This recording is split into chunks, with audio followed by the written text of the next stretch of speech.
How much longer must we wait for justice? Listen up, everyone. Our community needs your help right now. We must take action for our future. Please join us and make a difference today. We will guide the light through the darkest clouds. कहाँ गए जवाब रे? जनता खड़ी हिसाब ले। मोदी छू मंतर, सवाल उठे तो जवाब छू मंतर। मोदी छू मंतर, युवा के आवाज गूंजे निरंतर। मोदी छू मंतर, मेहनत के सपना नहीं होवे बेअसर। मोदी छू मंतर, जनता पूछे जवाब देव खुलकर।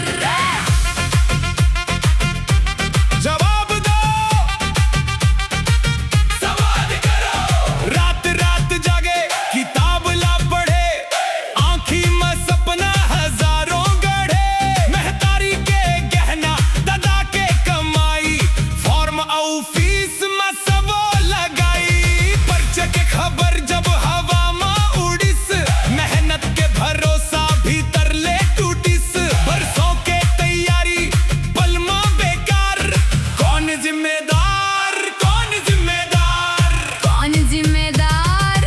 जवाब दो सरकार। नहीं मांगन महल, नहीं मांगन ताज, हम मांगत हवन मेहनत के राज। निष्पक्ष परीक्षा, रोजगार के द्वार, बस इतनी मांग है, सुन लो सरकार। जंतर मंतर, मोदी छू मंतर, सवाल उठे तो जवाब छू मंतर। जंतर मंतर, मोदी छू मंतर, युवा के आवाज गूंजे निरंतर।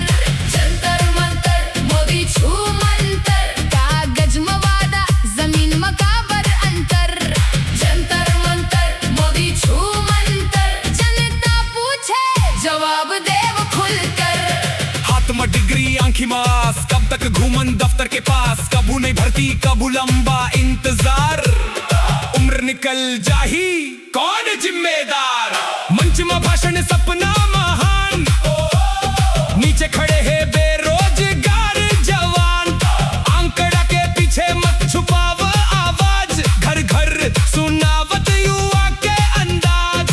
वादा कहाँ है, धरती में दिखाओ, रोजगार कहाँ है, साफ साफ बताओ।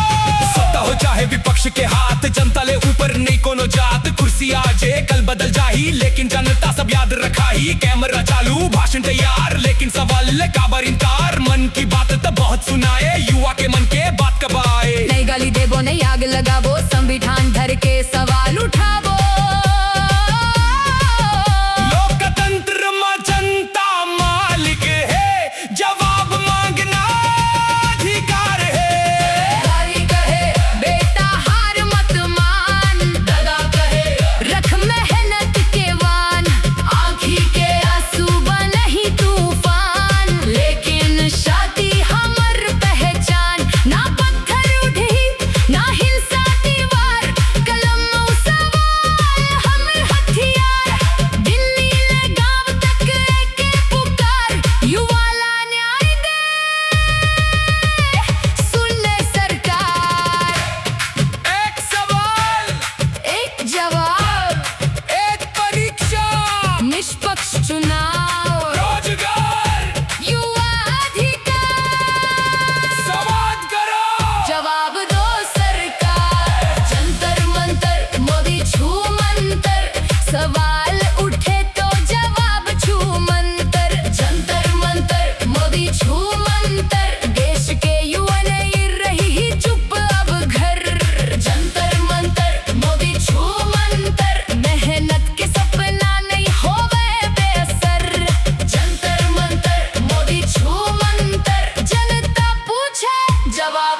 जवाब देव खुलकर।